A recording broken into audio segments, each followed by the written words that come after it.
브라질이라는 나라의 농업이라는 게 우리가 생각하는 것보다 차지하는 위상이 엄청나게 커요. 현재 브라질에서 농업이 차지하는 비중이 GDP 비중으로 할 때 25%예요. 브라질도 전통적으로 해안지대가 제일 잘 사는 나라였고 그랬는데 최근 10년 사이에는 해안에 사는 사람들이 일자리를 구하려고 내륙 지방으로 들어가요. 녹색혁명이라는 게 생산력을 비약적으로 증대시켜서 됐는데 아프리카에는 아직도 지금 이게 안 되고 있는 거예요. 갑자기 떠오르는 게 아프리카 가가지고 비료 화학 공장 만들면 참 좋겠다는 생각이 드네요. 네, 국제 시사문예지 파도입니다. 이번 시간에는 저희가 그동안 잘 안 다뤄봤던 농업이라는 주제를 가지고 얘기를 할 거예요. 그 중에서도 한국과도 상당히 거리가 많이 떨어져 있는 곳들, 하나는 브라질이고 또 다른 하나는 아프리카입니다. 그래서 이번에는 뭐 주제도 색다르고 의외로 재밌는 얘기가 될 수 있습니다. 이제는 진짜 식량 문제라든지 이런 것들이 우리한테도 되게 현실감 있게 다가올 가능성이 매우 높습니다. 근데 첫째는 이제 브라질인데 사실은 우리가 매우 브라질 농업과 관련이 많습니다. 저는 확실히 관련이 있어요. 저는 예전에 좋아했던 데가 브라질 암소 한 마리, 뭐 숫소 한 마리 이래가지고 각 부위를 갖다가 이렇게 조금씩 파는데 가격이 굉장히 생각보다 좋았어요. 그런 경험이 있어가지고 제 머릿속에서는 아, 브라질이면은 소고기를 갖다 굉장히 싸게 준다 이런 이미지가 있습니다. 그렇죠. 이제 브라질이 워낙 그 브라질산 소고기 이런 것도 유명하고 또 사실 한국 사람들에게 친숙한 거는 닭고기입니다. 브라질이 이제 닭고기 수출도 엄청나거든요. 예전에는 뼈 있는 치킨은 보통 국내산이 많은 편이었고 그 순살은 브라질산. 사실은 한국 사람들이 치킨 정말 좋아하는데 우리 몸을 구성하고 있는 상당 부분이 브라질 그 닭일 가능성이 상당히 높다는 거죠. 저는 사실 치킨 시킬 때 순살 많이 시켜 먹거든요. 뼈 갈아먹기가 너무 귀찮아요. 저도 그래요, 저도. 브라질이라는 나라의 농업이라는 게 우리가 생각하는 것보다 차지하는 위상이 엄청나게 커요. 꽤 첨단 제조업이라든지 이런 것도 발달이 많이 한 나라임에도 불구하고 일반적으로 처음에 이제 1차 산업, 뭐 농업 이런 걸로 해서 했다가 2차 산업, 제조업 했다가 뭐 3차 산업, 서비스업 해가지고 그렇게 이제 발달을 해오고 당연히 이제 비중도 뭐 서비스업 커지고 제조업 커지고 이제 점점 그러면은 그 1차 산업, 농업이나 이런 거는 줄어들고 이러는데 브라질은 그 방향을 지금 거꾸로 가고 있습니다. 다시 1차 산업인 농업이 크고 있다는 얘기잖아요. 그렇죠. 현재 지금 브라질에서 농업이 차지하는 비중이 GDP 비중으로 할 때 25%예요. 고용도 브라질의 한 인구 직간접적으로 27%가 지금 농업이 고용을 하고 있는. 근데 더 재밌는 거는 2023년 1분기 농업 부문은 무려 21% 성장했고 연간 성장률이 15%였습니다. 브라질은 완전히 농업국가로 되어가고 있는 거네요, 그러니까 지금. 네. 2차 산업과 3차 산업의 성장률은 시원찮아서 이렇게 하는데 1차 산업이 엄청나게 치고 올라가는 거네요, 완전. 연간 15%라면 상당히 높은 거죠. 그 2차 산업이랑 3차 산업이 좀 침체에 가까웠음에도 불구하고 그래도 브라질이 연간 한 3% 정도 가까이 성장을 했었는데 이게 사실은 다 농업이 하드캐리한 그런 거란 말이죠. 주로 뭐 어떤 것으로 수출하나요, 거기는? 그 아까 치킨이 있었고, 닭고기. 네. 사실은 전 세계적으로 제일 많이 수출하는 거는 콩입니다. 대두. 그리고 이거 당연히 최대 수요는 중국이고요. 그쵸. 중국 사람들이 콩 많이 먹죠. 각종 요리에도 많이 사료도 쓸 거예요, 저게. 그쵸. 사료도 엄청나게 많이 있고요. 그래서 브라질이 사회적인 구조나 이런 것들도 농업 때문에 되게 많이 바뀌었어요. 대표적으로 브라질 하면 생각나는 도시 어디입니까? 리우죠, 리우. 리우데자네이로, 상파울로. 네. 이런 데 유명한 도시들 다 해안가에 있는 도시들이거든요. 이파네마 해변 뭐 이런 것들. 그렇죠. 해변의 아름다움이라든지 뭐 이런 것도 있지만은 그전에는 브라질이 특히 이제 한동안 제조업이 셌던 나라였기 때문에 제조업이나 이런 것도 결국 수출을 해야 되거든요. 항구가 있는데 중심으로 발전을 하게 되고 그래서 브라질도 전통적으로 이 해안지대가 제일 잘 사는 나라였고 그래서 시골에서도 이촌향도 아 내가 돈 벌어야지 그러면 이제 리우나 이런 데 가가지고 거기에서 일자리 구하고 이게 이제 일반적인 브라질의 어떤 사회상이었단 말이죠. 하도 해양만 발달되고 내륙이 발달 안 되니까 억지로 또 행정수도를 만들었잖아요. 브라질리아라고 가지고 사람도 하나도 안 사는 데다가 그냥 갖다 놓고 그랬죠. 그랬는데 최근 10년 사이에는 이게 완전히 뒤집혀가지고 이제는 해안에 사는 사람들이 일자리를 구하려고 내륙 지방으로 들어가요. 내륙 지방이 계속 그 안쪽에 있는 브라질 우림을 계속 개간을 해가지고 농장을 만들고 그러면 내륙 지방에 이제 부유한 동네들이 많아지겠네 그러면. 그렇죠. 지금도 이미 많아졌고 이런 농업이 되게 잘 되고 이러니까 이쪽이 갖고 있는 매력이 크니까 계속 사람들이 또 거기로 가고 저희가 몇 개월 전에 소개를 한 적이 있는 그 FTA 브라질 농업에 대한 기사가 있어요. 여기 보면은 이제 처음에 이제 사람들 얘기로 시작을 하거든요.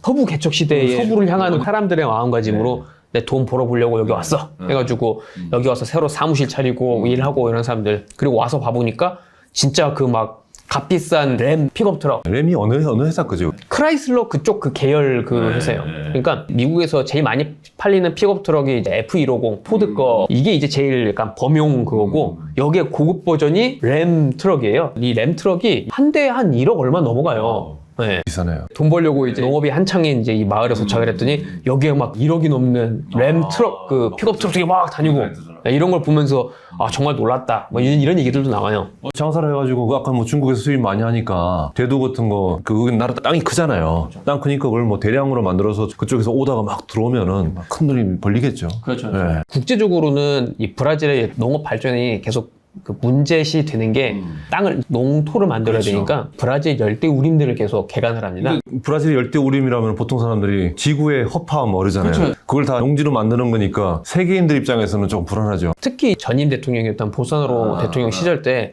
이 사람은 농업 쪽 지중해 어필하는 그걸로다가 그전에는 약간 제도적으로 많이 막아놨던 브라질 그 열대 우림에 대한 개간을 많이 허용을 해줬어요.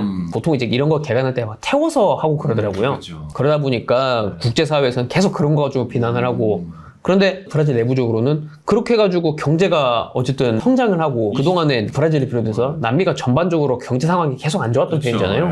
그러다 보니까 아르헨티나 같은 경우는 그 밀레이 같이 트럼프보다도 더 트럼프 같은 어떤 그런 사람들이 대통령이 되기도 하고 근데 어쨌든 지금 선거를 통해서 정권이 바뀌어가지고 다시 룰라가 대통령이 됐긴 했지만은 룰라도 이제 이걸 함부로 못 건드리는 거예요. 그럼요. 이미 이게 쌓아놓은 경제적인 불화도 크고 그래서 이거에 대한 지지가 상당히 높기 때문에 이걸 아직 함부로 못 건드리고 있는 상황이에요. 유럽이라든지 미국 사람들 보면 다 환경 파괴해가면서 경제 발전했잖아요. 하고 나서는 이제는 제3세계가 좀 하려고 그러면은 너희들 때문에 그 오염 배출하고 그래가지고 하지 마. 환경주의로 돌아가. 뭐 이렇게 말해버리면은 지들은 다 즐겨놓고 우리는 못하게 하고 뭐 이런 이야기가 나올 수 있을 것 같아요. 충분히 그렇죠. 심지어 미국 안에서도 환경 이데올로기 이런 거에 대해서 좀 반감이 있는 사람들이 그런 얘기들을 많이 하죠. 그 국내에도 책이 많이 번역이 돼서 나왔던 그 마이클 셸렌버거라고 하는 사람이 쓴 책에서도 이제 그런 얘기를 해요. 그러니까 선진국들이 산업혁명하고 뭐 해가지고 자기네들은 부유하게 돼놓고서 이제 개발도상국들이 자기는 좀 잘 살아보려고 하고 있는데 이제 와가지고 그러니까 흔히 말하는 카다리 걷어차기처럼 그런 식으로 해가지고 환경 담론 갖추고 그렇게 그 공격을 하는 거 아니냐 이런 이제 비판들도 많이 하고 있죠. 그럼에도 불구하고 브라질 사람이 아닌 사람의 입장에서는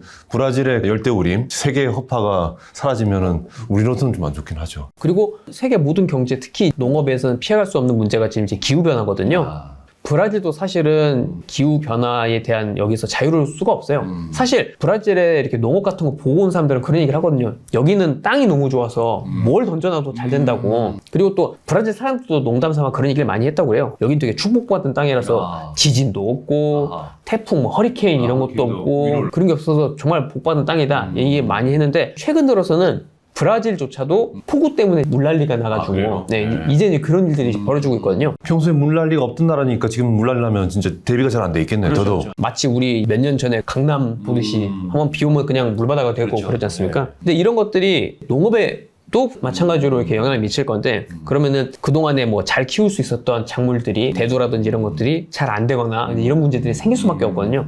그러니까 그런 측면에서도 이제 어떻게 대비를 해가지고 생산량을 계속 확보를 할 수 있느냐가 관건이 될 거예요. 거기다가 사실 브라질의 어떤 수출 상당 물량이 중국을 향해 가고 있거든요. 그렇죠. 중국의 어떤 수요라든지 이런 게 과연 영원할 것인가? 이런 거에 대한 의문도 제기가 돼요. 그 중국은 상대방 나라가 자기네한테 의존을 많이 한다면 이걸 꼭 어떤 식으로든 무기화해서 활용하는 경향이 있거든요. 호주가 어떤 일이 있었냐면은 중국에서도 와인을 많이 마시기 시작하니까 호주 와인들을 많이 팔았어요. 근데 호주는 어쨌든 서방 쪽의 어떤 강력한 멤버죠. 그렇죠. 그러니까 뭐 소위 말하는 그 파이브 아이즈 정보 동맹에도 속해 있고 오커스도 있죠. 그렇죠. 오커스라고 해가지고 처음으로 미국이 영국이랑 아닌 그런 다른 나라한테 핵잠수함을 만들 수 있게 해준 건 처음이거든요. 그러다 보니까 중국이랑 가까워지는 한계가 있어요. 그렇게 사이가 안 좋아지다 보니까 중국이 무슨 걸 했냐면은 호주산 와인에 대해서 수입을 거의 못하게 그래서 호주의 그 와인 농가들이 엄청나게 타격을 입었어요. 그래서 한동안 호주 와이너리들이 원래는 중국 수요에 맞춰서 물량을 많이 해놨었는데 중국에서 갑자기 수출이 막혀버리니까 이걸 다 폐기하고 막 그랬어요. 근데 상대적으로 호주는 중국의 압력에 꽤 의연하게 대처를 한 편이에요. 그래서 꿋꿋이 버티고 이래가지고 요번에 리창 총리가 중국의 어떤 그 국가 정상급 일원으로서는 매우 간만에 호주를 방문했어요. 방문하면서 그 와인 수입 그것도 재개를 시켜주고 그리고 호주 동물원에 들러서 판다 보고 그래서 이제 판다 원래 이제 임대가 끝날 예정이었는데 그것도 연장을 해주고 또 2마리 뭐 추가로 더 빌려주겠다 뭐 이런 얘기도 했다고 그러더라고요. 적극적이네요. 아주 네. 판단해서. 그러니까- 야, 호주 사람들 좋아하겠네요. 그렇죠, 그렇죠. 예.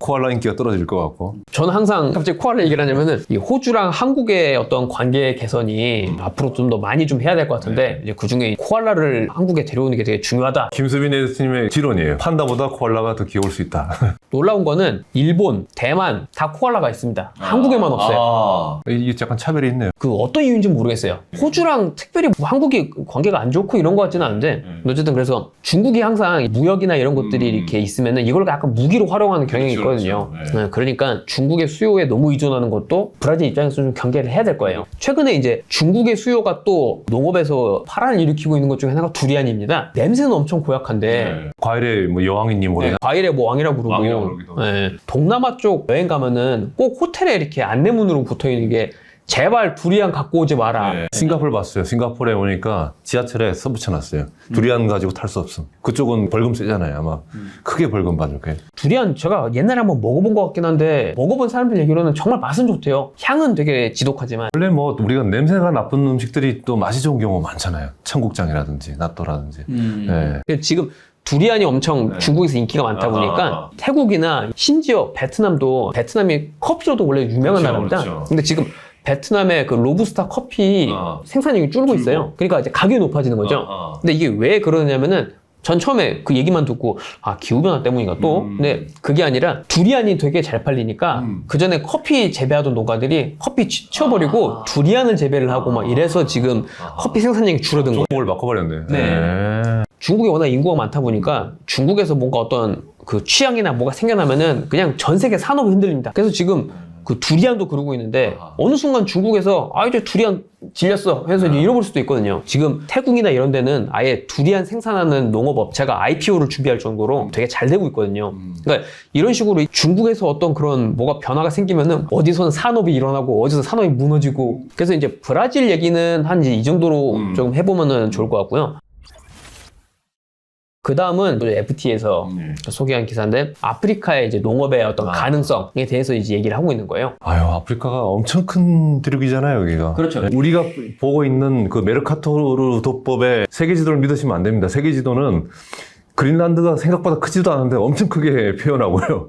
그 다음에 이 적도로 가면 갈수록 작게 표현되기 때문에 적도 가까이에 있는 아프리카를 생각보다 작게 표현한 거예요. 뭐 작게 표현해도 꽤 크게 나오는데 얼마나 큰 거예요, 그러면? 그렇죠. 인터넷이 활성화되면서 한 가지 도움이 되는 거는 메르카토르 도법 이런 그걸로 본 세계가 얼마나 잘못되어 있는지를 보여주는 건데 가끔씩 인터넷 하다 보면은 아마 보셨을 것 같은데 아프리카 대륙에다가 중국, 러시아 해도 거의 다 채워진다는 거예요. 그래요? 네, 그렇게 해놓은 거 있어요. 그래요? 네, 저기 중국이랑 러시아 합쳐도 안에 해도 그 아프리카 대륙 안에 들어간다고. 그렇게 커요. 네.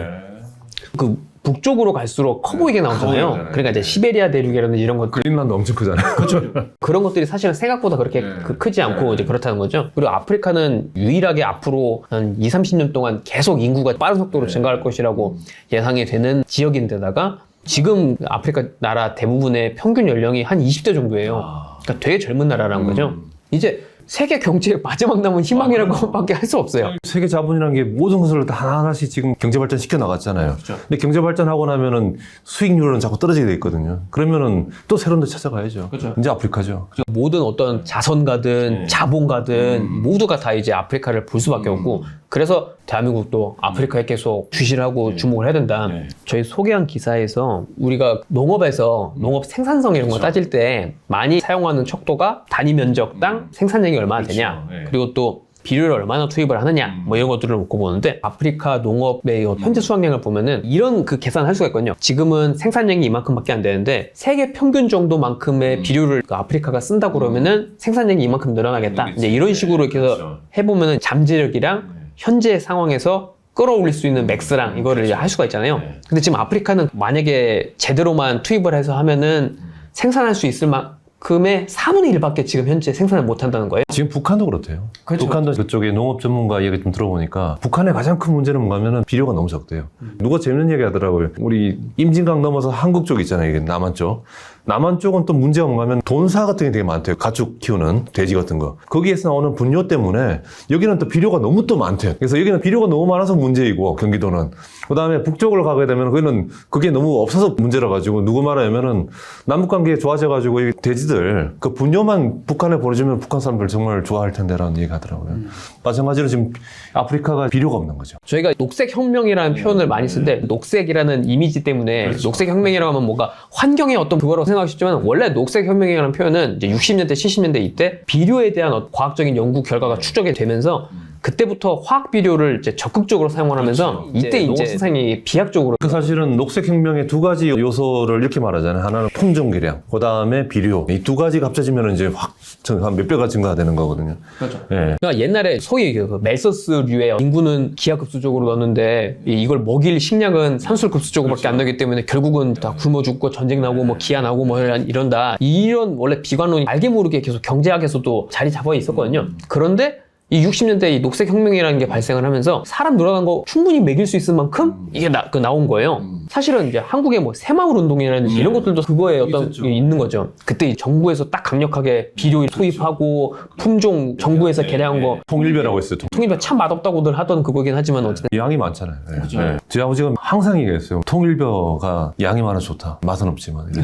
근데 한편으로는 또 그러다 보니까 한국의 쌀 품종이 되게 다양성이 많이 떨어져가지고 일본은 이 쌀 품종이 되게 다양해서 그래서 이제 일본주, 사케 이런 것들이 되게 다양한 맛들이 거기서 나오는 거거든요. 그러니까 물도 관리를 잘하기는 하지만은 한국도 나름 어떤 술 담그고 하는 전통은 되게 강한 나라인데 근데 쌀 품종이 새마을 운동 때를 거치면서 너무 다양성이 종자 같은 것도 보존이 잘 안 하고 이래가지고 다양성이 확 줄어들어 버려서 지금 뭔가 사실은 한국 술 막걸리든 뭐든 마셔보면은 그 맛이 그 맛이거든요. 거기에도 좀 그런 원인이 있는 것 같아요. 근데 어쨌든 이제 녹색혁명이라는 게 생산력을 비약적으로 증대시켜서 됐는데 사실은 이 녹색혁명의 영향이 뭐 아시아 뭐 이런 데들은 다 어느 정도 영향을 미쳤는데 아프리카에는 아직도 지금 이게 안 되고 있는 거예요.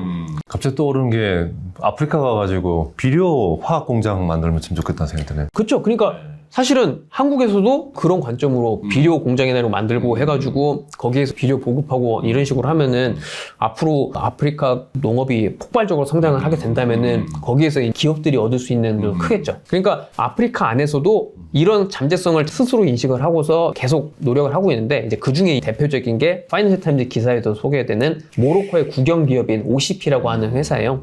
이 회사가 여러 가지 일을 하는데 이제 그 중에서 제일 저는 재밌게 봤던 거는 비료의 사용이 생산량을 늘려주는 그런 것도 있지만은 또 화학 비료의 과도한 사용이 토양이나 이런 거를 악화시키고 그렇죠. 뭐 이런 것들에 대한 지적도 많이 있었거든요. 그러니까 OCP가 이동식 차량에다가 그 토양의 질이랑 이런 걸 측정을 하는 장비를 갖다 놓고서 해당 지역의 이제 농민들 밭에 그 흙 여기로 가져오면은 우리가 무료로 검사를 해주고 검사를 해봐서 아 여기는 뭐가 부족하다 이런 게 있으면은 거기에 맞춤형으로 그 인이 부족한지 칼륨이 부족한지 이걸 다 알려준다 이거죠. 그렇죠, 그렇죠. 네. 그래서 그런 것들을 분석을 해서 내 땅에 제일 적합한 비료를 맞춤형으로 만들어주는 그 시스템을 구축을 하고 있는 거예요. 그렇게 되면은 생산성은 향상을 시키면서도 획일화된 비료를 주면서 생길 수 있는 토양의 어떤 뭐 오염이라든지 부영양화라든지 뭐 이런 문제들을 피할 수가 있으니까 그런 사업들을 하고 있거든요. 모로코가 잘하네요, 근데 모로코. 네. 예. 근데 한편으로는 그러니까 이렇게만 얘기를 해놓고 보면은 아 이거 당장 집 사서 저 아프리카 가야 되겠다 싶잖아요. 근데 사실 그렇게 쉬우면은 진즉에 다들 다 갔겠죠. 아프리카가 갖고 있는 잠재성이 엄청나게 크긴 하지만 또 그에 못지않게 아직은 난관들이 아직은 많이 남아 있어요. 이 기사를 저도 읽어보면서 제 눈에 가장 보였던 건 뭔가 하면은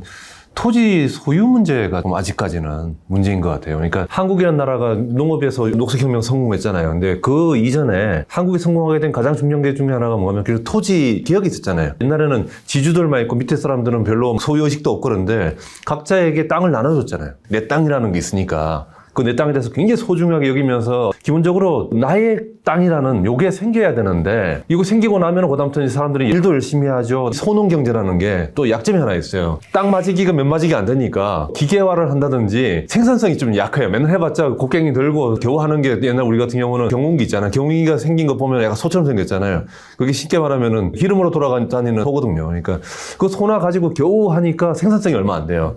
그래서 뭘 했는가 하면은 옛날에 박정희 정부 때 소유는 사적으로 하고 일할 때는 공적으로 해보자 해가지고 만든 게 바로 그게 새마을운동이거든요. 그러니까 새마을운동은 처음에 일단 제일 중요한 거는 소농으로 각자의 땅을 만들어 놓고 나서 그 약점을 보완하는 방법이 새마을운동이에요. 제가 예전에 고건 총리하고 같이 일을 한 적이 있어요. 고건 총리 그분이 새마을운동의 담당관이었거든요. 그래서 그렇다 굉장히 연구를 많이 해서 성공을 시켰어요. 한번 예전에 모시고 태국을 간 적이 있어요. 태국에다가 이 새마을운동의 노하우를 좀 접목시키면 어떻겠냐 그런 이야기를 하려고 이제 갔던 거예요. 가서 이야기를 많이 들어보니까 심각한 문제가 하나 있는 게 태국은 아직까지 토지 개혁이 제대로 안 돼 있는 거예요. 땅의 거의 절반 정도가 왕실 소유거든요. 그 왕실 소유다 보니까 기본적으로 토지 개혁에 대해서 굉장히 좀 이 엔티가 있어요. 엔티가.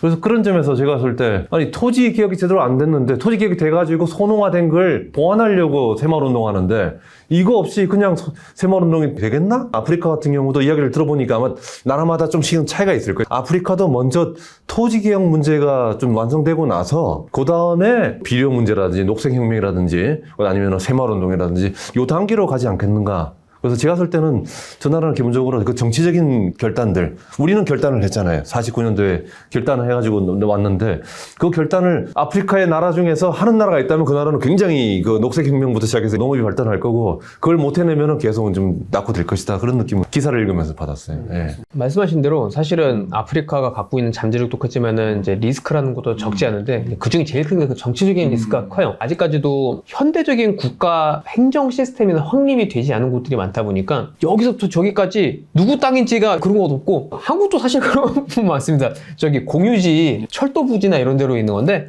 거기 그냥 그 할아버지들이 그냥 거기다가 무당 경작을 하고 이런 게 진짜 많아요. 근대화되기 이전에는 보면 보통 이게 공유지가 많잖아요. 그렇죠. 지금도 사실은 민법 쪽에서 아직도 계속 일어나는 싸움 중에 하나가 종중땅이에요. 종중땅. 종중에는 보면 그 어느 동네 가면 그 동네는 시족촌이거든요. 이렇게 이 시족 전체가 자기들은 우리 집안 땅이라고 말하는 애매하죠. 집안 땅. 누구 건지를 몰라요. 그런 문제가 있는 건데 그게 바로 아직까지 구획이 제대로 안 된 문제들. 근대화가 안 된 거죠. 그러니까 이제 그런 문제들이 사실은 아프리카에서 훨씬 더 스케일이 크게 일어나는 거죠. 제가 예전에 잠깐 한국개발연구원에서 일을 한 적이 있었는데 그때도 보면은 항상 아프리카나 어디나 와가지고 그 한국의 어떤 그 개발 노하우를 배운다 하면은 다 새마을운동을 그렇죠. 배우고 가요. 네. 한 번은 제가 잠깐 KDI에서 그 하는 세미나 이제 잠깐 들은 적이 있었는데 근데 그 중에 되게 재밌었던 거는 그때 저기 401 박사가 그 했던 세션이었는데 그분이 그때 그 얘기했던 내용이 뭐냐면은 거기 KSP라고 했거든요. 그러니까 날리지 쉐어링 프로그램이라고 해가지고 그런 어떤 노하우 전수 공유 프로그램 사업을 했었는데 그걸 이제 돌이켜보는 세션이었던 거예요. 되게 많이 노하우 전파하고 했었는데 이게 과연 효과가 있었는가.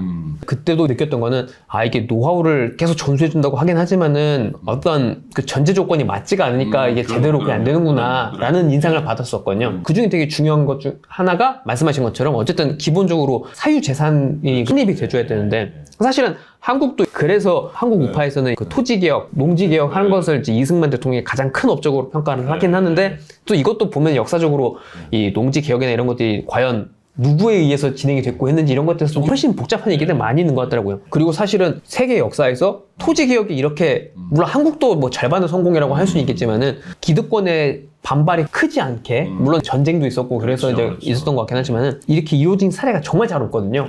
사실은 그것 때문에 어쩌면 이제 한국의 어떤 눈부신 경제 성장이나 이런 것들이 기반이 되지 않았을까 되는데 근데 이 말은 뒤집어 보면은 그만큼 토지개혁을 한다는 게 정말 어려운 일이거든요. 결국은 땅 가진 사람들이 사실은 어느 사회에서나 최대 기득권이고 이 사람들의 어떤 반발에 이런 걸 무릅쓰고 무마하고 또 잘 달래가고 기득권의 반대를 무릅쓰고서 이걸 할 수 있는 게 정말 어려운 일이거든요.